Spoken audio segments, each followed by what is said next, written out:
Wah, Pak Jokowi. Halo Pak. Halo, Selamat malam Pak. selamat malam. Kemarin nangis ya? Enggak Pak, saya bukan nangis. Saya cuma sedih. Ada satu orang muda di Instagram, dia bilang, kenapa Frater Salesian tambah sedikit? Saya sih tahu Pak, tapi saya kurang yakin dengan jawaban saya. Coba saya tanyakan ke narasumber yang lebih terpercaya aja deh kalau gitu.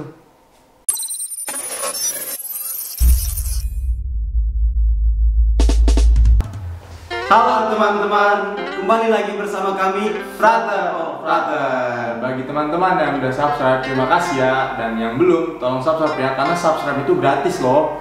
Oke, sekarang di video part yang kedua, kami akan menjawab pertanyaan teman-teman yang belum sempat dijawab di part pertama kemarin. Nah, dua di antaranya itu adalah yang pertama, apakah frater, bruder, dan pastor itu pernah jatuh cinta? Lalu pertanyaan kedua, ini hubungan dengan telepon dari Pak Jokowi kepada kami Salesian. Dia bilang, bukan dia bilang sih, kami yang bertanya, kenapa sih Pak frater Salesian itu tambah sedikit?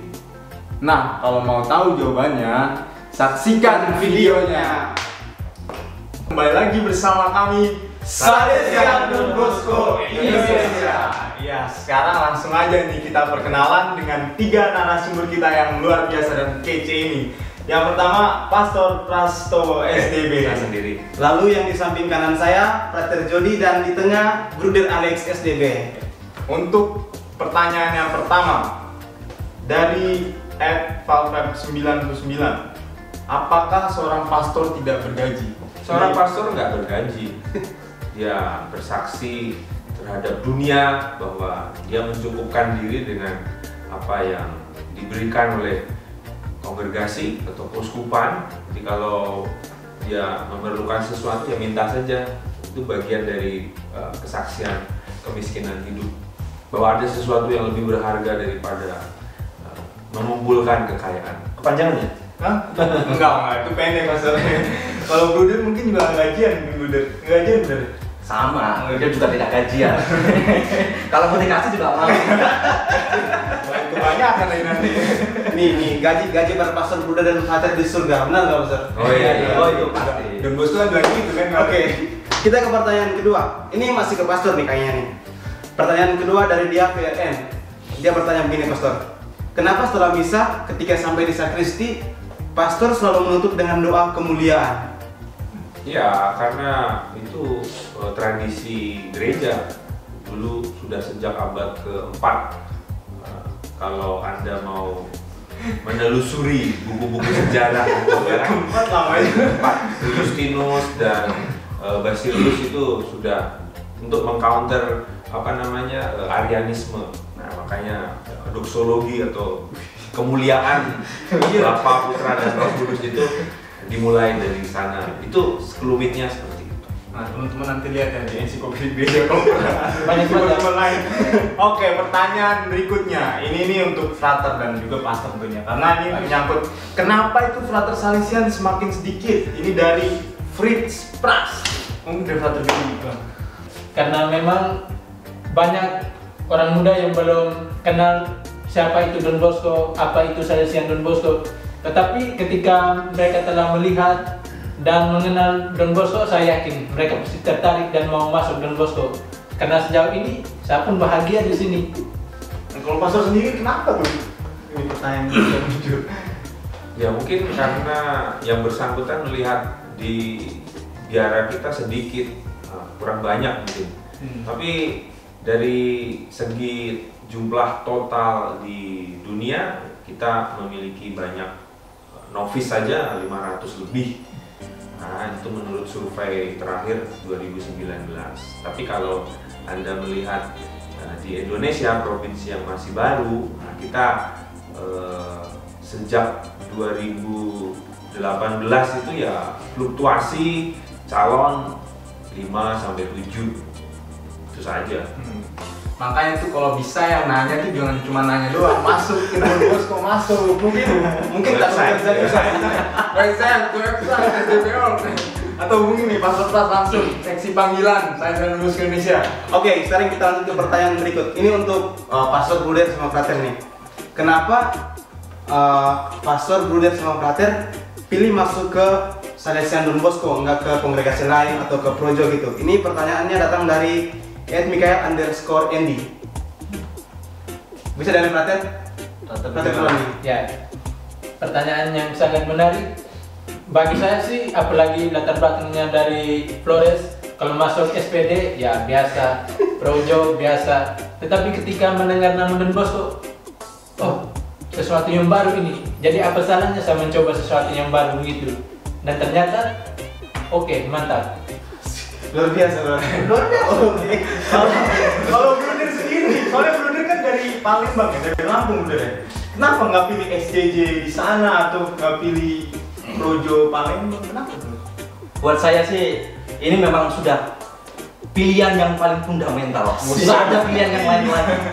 Hanya Salesian yang membuat saya sangat tertarik dan saya langsung jatuh cinta dengan Salesian. Itu yang pertama. Ya.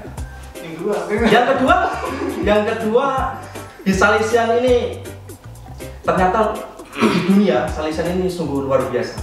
Banyak. Jadi itu setelah saya membaca brosur, buku, Salesian ini membuat saya menarik karena di dunia banyak. Dulu tujuan saya pada waktu itu mau jadi misionaris, tapi sampai sekarang malah belum ada keinginan untuk itu. Tapi nggak apa-apa lah, misionaris di tanah sendiri itu sudah cukup luar biasa. Itu bisa naik. Kalau misalnya Pastor Pras sendiri nih, kenapa nih tertarik dengan Salesian? Ya setelah di tahun terakhir di seminari ya saya sebenarnya banyak saya kunjungi daerah Bandung, Projo Bandung, OSC, MSR, Franciscan, semuanya lah. Saya juga sangat kenal dengan Projo Semarang, Jesuit, dan akhirnya juga ada SDB dan saya menuruti intuisi hati saya memilih SDB begitu aja. Intuisi hati benar. Roh Kudus bekerja, intuisi hati. Oke, pertanyaan berikutnya. Ini dari @megamarut04.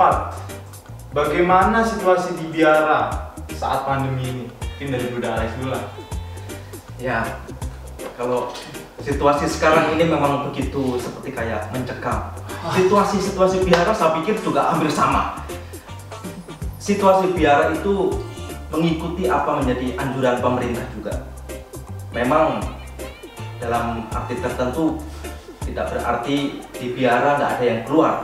Di biara kita contohnya itu selalu ada yang keluar. Nah di biara ini yang diminta untuk keluar untuk misalnya belanja segala macam itu saya. Jadi harus ada orang yang bersedia untuk ya pergi keluar misalnya beli makanan segala macam. Nah itu. Nah ini mungkin sangat membantu bagi pelayanan di komunitas. Itu situasi sekarang ini. Aku jadi tegang. Situasi jadi tegang juga di sini gitu ya. Kayak grogi gitu. Takutnya dia kena corona lagi.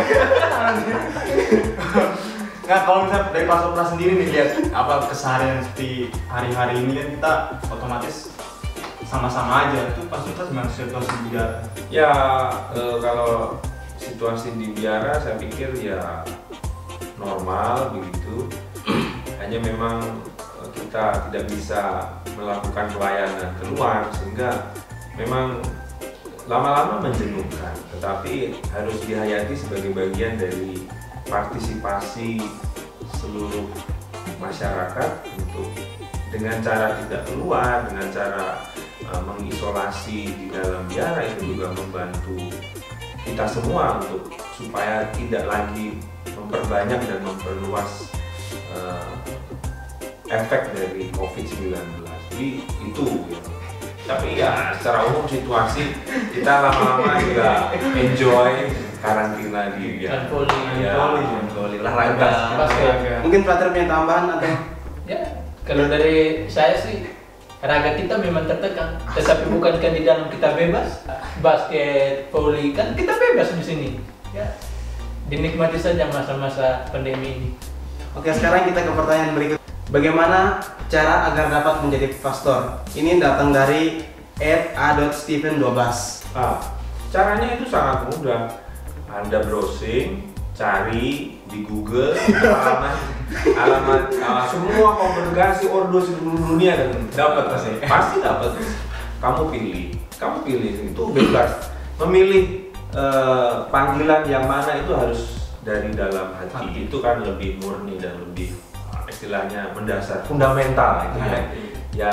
yang kuat seperti itu daripada dipaksa. Kalau dipaksa nanti ya susah juga menjalani. Terpaksa ya kan, menjalani kan kita juga. Kalau itu berasal dari kita sendiri yang memilih, kita yang menjalani. Ini pastor, mungkin tahap-tahap untuk jadi pastor nih. Mulai dari mana tinggal bisa jadi pastor? Nah, dalam hal apa dulu ini? Tahap untuk jadi pastor mulai dari mana sampai ke apa? Sebelum jadi pastor kita jadi apa gitu? Bilang. Kalau tahap sih ya tentu setelah lulus sekolah dulu SMA, setelah itu ketika kita tertarik dengan kongregasi atau diocesan tertentu, terus kita masuk, dan di situ pasti ada tahap awal, misalnya postulan, aspiran, kemudian naik lagi level berikutnya novisiat. Kalau sudah melalui masa novisiat ya sampai di tahap ini pakai jubah, praktek, kuliah, terus ya belajar filsafat. Setelah itu sampai di itu praktek teologi. Setelah itu Ini praktek. kalau diberi kesempatan sampai ya tarbius diakon. Nah setelah itu selangkah lagi jadi imam. Yang penting kan nikmati saja, biar prosesnya panjang ya tidak masalah sih. Nah sekarang Bruder nih, penasaran saya sama Bruder. Kalau jadi apa sih, gimana sih?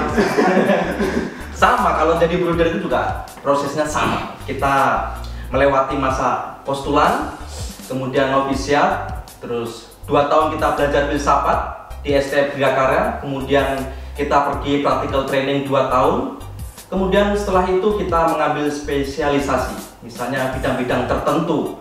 Kalau saya sih jujur, kalau saya sih ya akuntansi, tapi ada bruder-bruder yang lain, ada yang mengambil elektro, ada yang mengambil mesin, segala macam. Nah, biasanya kita salesian itu yang bruder-bruder memang dikhususkan untuk di dunia pendidikan.